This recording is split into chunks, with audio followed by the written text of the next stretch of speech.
Good morning, and thank you for joining me with Saturday Sage with Springer on this foggy Saturday morning.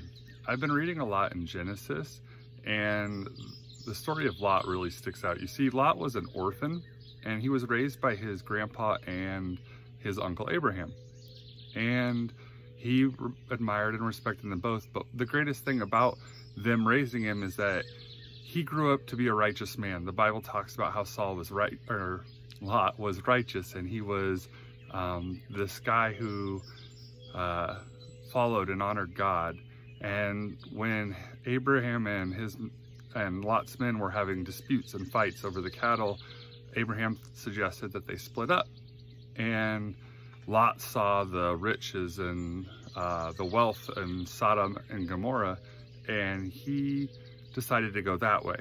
And so Abraham went the other way. Now, this is where we start to see the demise of Lot and his family. You see, Lot did not go live in the cities.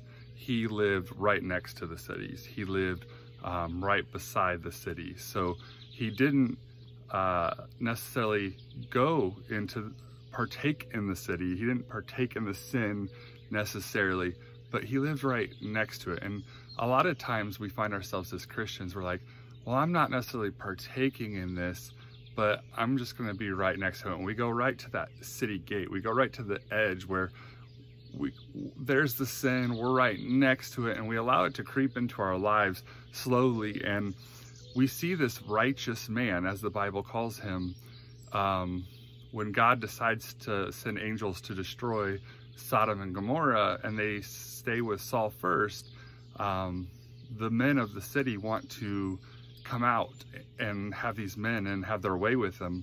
And this is how desperate Lot is, that he offers up his daughters instead. And as a father of daughters, I'm like, are you kidding me? Like, this is how low and far Lot has gone. And so all because he allowed to live right by sin. Maybe not in sin, but right by it. He allowed it to start to creep into his life. And that's how it starts. That's how sin starts. It's right next to you until it starts to become the norm. And that's what happened to Lot. Now, the great news about all this is that God still saw Lot righteous and wanted to save him and his family.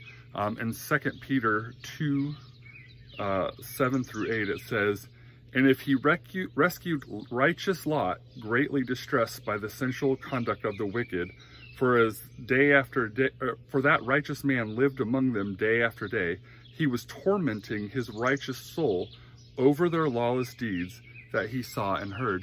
So here you go from this righteous man who's living next to this sin and being tormented, the Bible says, tortured by the sin that's happening next to him. His soul was being tortured. When we allow that to come into our lives, even right next to us, it's torturing our well-beings, our soul.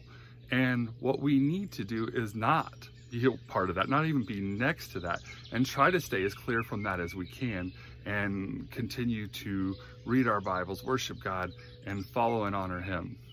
I hope this has blessed you this morning. I'm praying for you. I miss everybody. God bless.